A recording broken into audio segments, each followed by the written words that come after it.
Hello YouTube, this is the Bucket coming at you today with the Taurus GX4.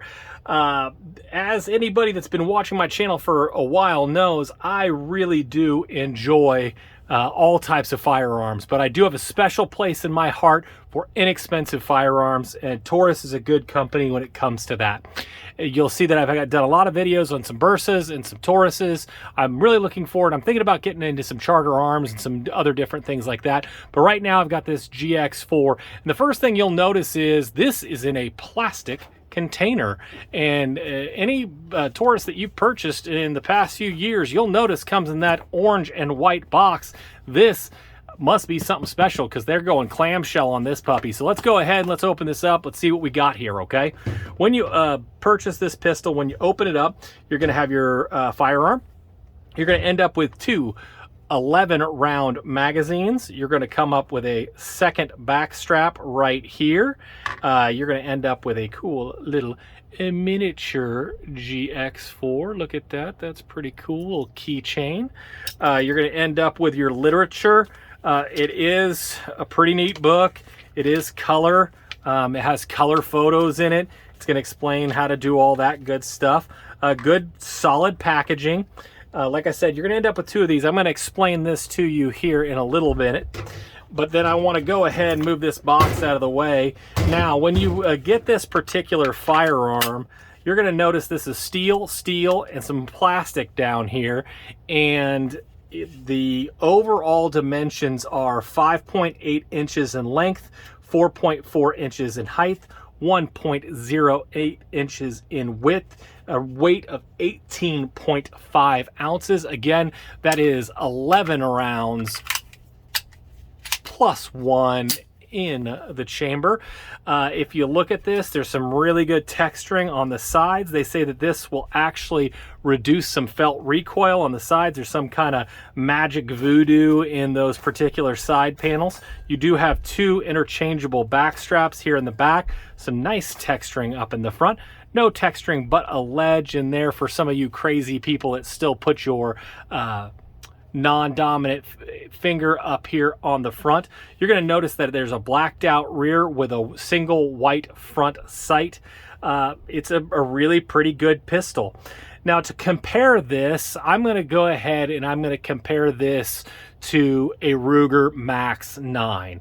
This is a part of a whole series of pistols that I call a stack and a half. The 365 kind of changed the game by changing the overall dimensions of magazines that allow smaller, really thin pistols to be able to get higher capacities.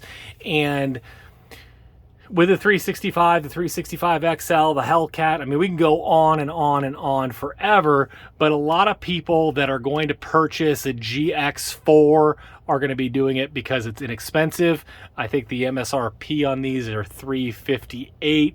You know, I've seen them, you know, you're going to see them usually around $300. Sometimes you'll see them a little bit cheaper than that. And probably the closest pistol to compare to that is going to be the Ruger Max 9. So the Ruger Max 9 is going to be 2/10 of an inch longer. It's going to be a 1/10 of an inch taller. The width is actually going to be a little narrower. It's going to be a 1/10 of an inch, a little less in the width. And this actually has 1/100th or 1/10 more of an ounce of weight to it. So pretty close to the Ruger Max 9, bigger in some dimensions, smaller in others. The big thing with this and the Ruger Max 9 is that these come with 11-round mags, and the Ruger Max 9 comes with 10-round magazines, so you get an extra round. Now, the reason I say it is, earlier, this is the second mag, and I'll explain this thing down right here.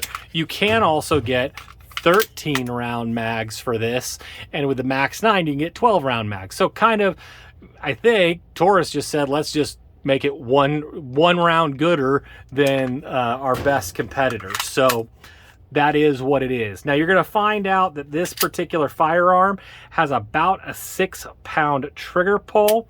I will tell you, it feels stiffer than that. It's a tighter feeling 6 pounds than what I'm used to, but it's good. It's pretty crisp as far as striker fired triggers go.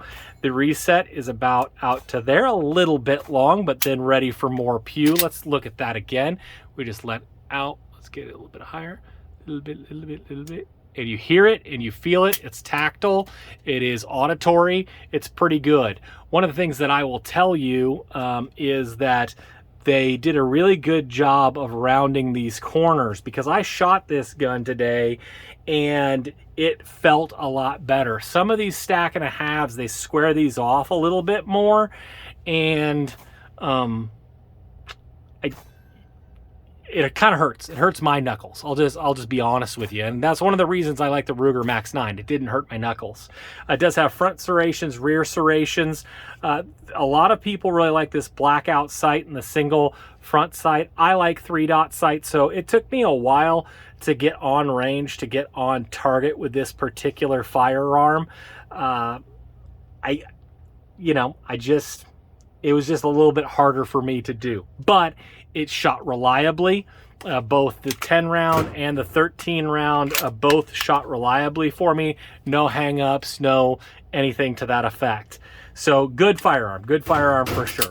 So the one of the downsides of this is the takedown does require a tool, and I don't know where I put my tool at. Where did you go, tool? She's right here. So it's pretty simple though. You just take a regular screwdriver, go ahead and put it in there, turn it to the left. Make sure, you saw that I had already checked my, made sure that the gun was unloaded. Make sure you have it all the way out. Again, you're just gonna have standard fare polymer frame firearm. It's pretty good. I do like the fact that it has, now if you look in here, it's really, really well manufactured. Really good double captive recoil spring. I like that. They're just stepping up their game, just doing some of the extras that Taurus wasn't known for doing.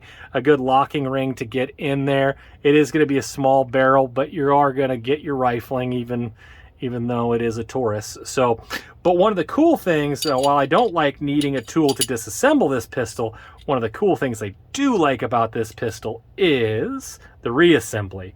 So you put this together and boom, and it's ready to go. You don't need a tool for reassembly. I really, really like that. I think that's super, super cool. I think that really makes it go a step above. You look at the APX carry, that thing was awful, absolutely terrible. You can go ahead and check that video out for me. Required a tool to put it together. You know, when you go down to these micro compact guns, you're going to be giving up some stuff, and maybe needing a tool for assembly or reassembly might be one of those things that you're giving up. I'm going to be honest with you. If you gave me the opportunity to purchase this or a SIG 365, I'm going to get this one. I feel that it just feels a little bit more comfortable. I do like the fact that it's nice rounded corners here. They've actually, I think, improved on the finish.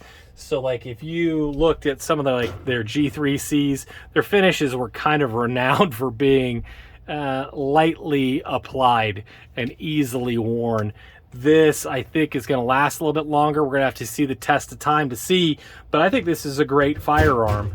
Again, back to that 13-round magazine. This came with a 10-round magazine, but I went ahead and I purchased a 13-round magazine extension and spring kit. These are not that expensive. I think they're 10 bucks, I think is what I picked this up for. And I'm going to do a video showing you how to turn one of these into one of these and turn it back, because for this video both of these were 13 and I had to get it back to an 11, and that was unique. So I'm going to go ahead and I'm going to show you guys how to do that in my next video. Thank you guys so much for supporting the channel. If you have any questions, please leave a comment down below. Likes are always appreciated. Any shares that I can get would always be welcome. And as always, you stay classy, YouTube. I learned a lesson. Never half-ass two things. Whole-ass one thing.